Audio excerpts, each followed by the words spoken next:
yang lebih pasca dengan dua dokumen kali saya akan menjelaskan untuk ya bioinformatika, yaitu untuk membandingkan tools-tools yang ada untuk bioinformatika. Pertama di sini saya menggunakan itu pertama tools Scikit Bio untuk membuat berbantu untuk perotan global Needleman Wunsch. Sini ini ada toolsnya ya, kita bisa panggil mungkin sedikit, kita bisa impor global di sini global pairwise,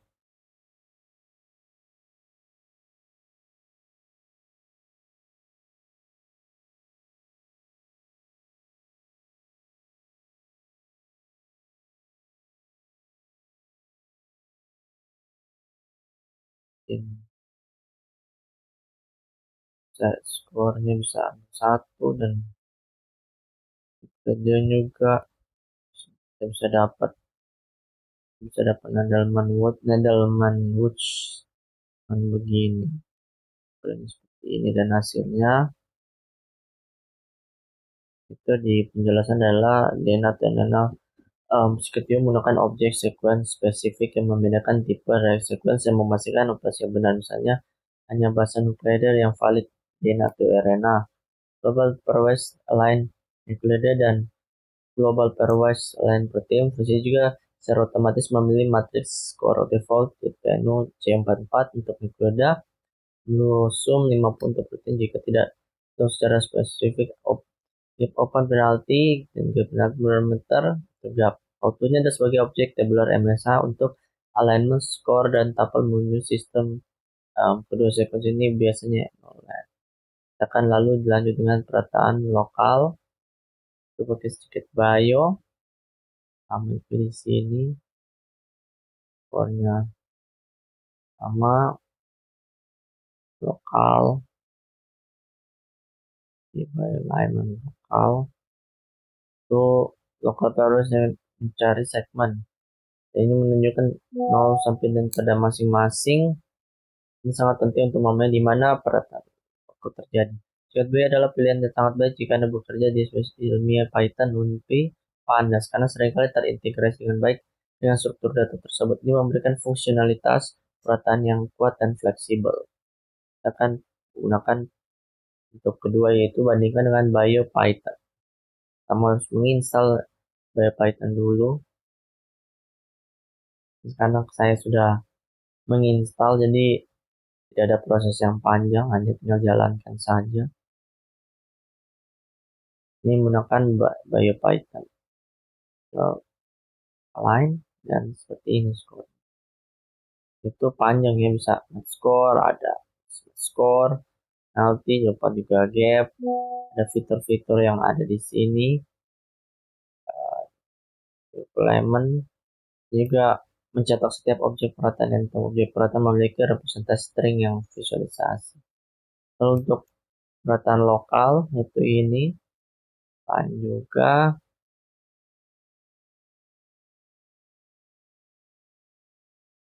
ini buat line sama line O, lalu line O begini.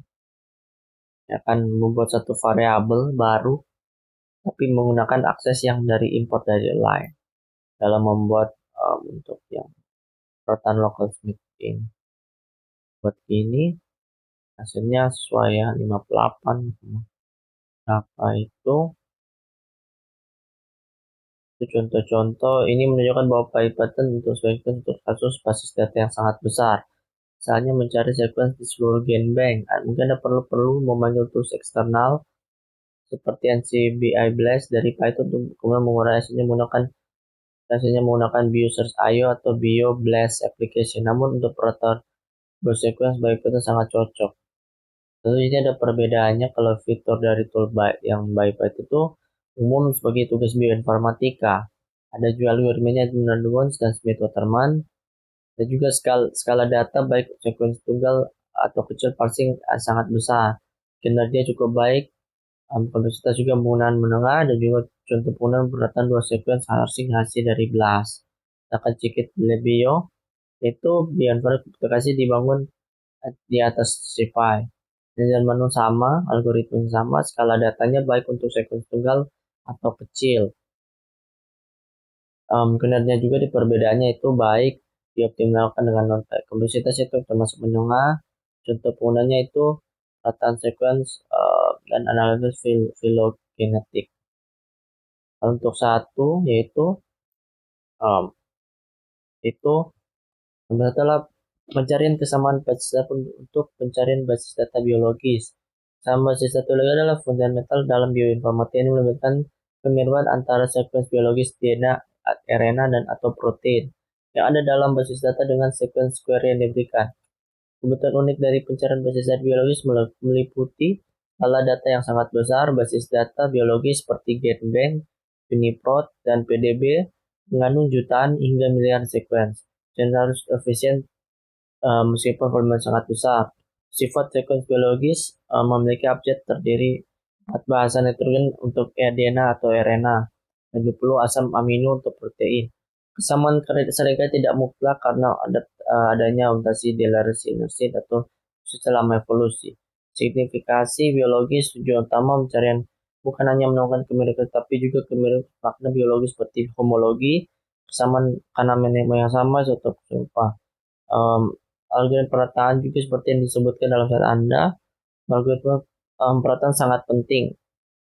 Jadi perataan ini digunakan untuk membandingkan keseluruhan panjang dua urutan, cocok untuk urutan yang panjang dengan sang panjang relatif sama. Algoritma itu dari Nail Ones ini berguna ketika kita mengharapkan dua sekuens memiliki kesamaan signifikan di seluruh panjangnya. Lalu untuk urutan lokal mencari daerah kemiripan tertinggi tanpa mematikan seluruhan urutan. Cocok untuk urutan dengan panjang berbeda atau hanya sebagian yang mirip.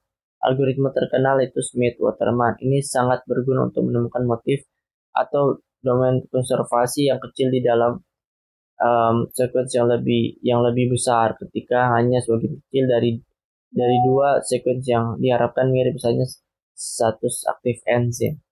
Penanganan gap algoritma perataan mampu mencela nilai dalam evolusi sekuens. Penalty gap adalah parameter penting dalam algoritma ini.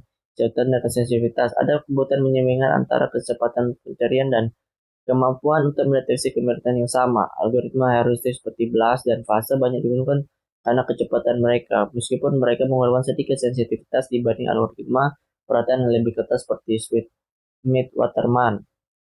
Itu ada perhitungan signifikasi statistik, penting untuk menentukan apakah kesamaan yang ditemukan signifikan secara statistik atau hanya kebetulan. Nilai F, value, dan score bit sering digunakan untuk menilai signifikasi.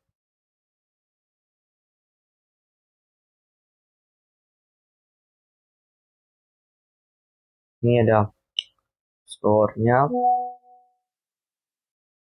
Kalau menggunakan global memang agak lebih panjang dibanding menggunakan yang algoritma yang Smith-Waterman yang hanya diperlukan sedikit saja. Mungkin ada algoritma yang tinggi situ ya, cepat. Jadi bisa lihat sekitar 58% di situ untuk kemiripan di situ.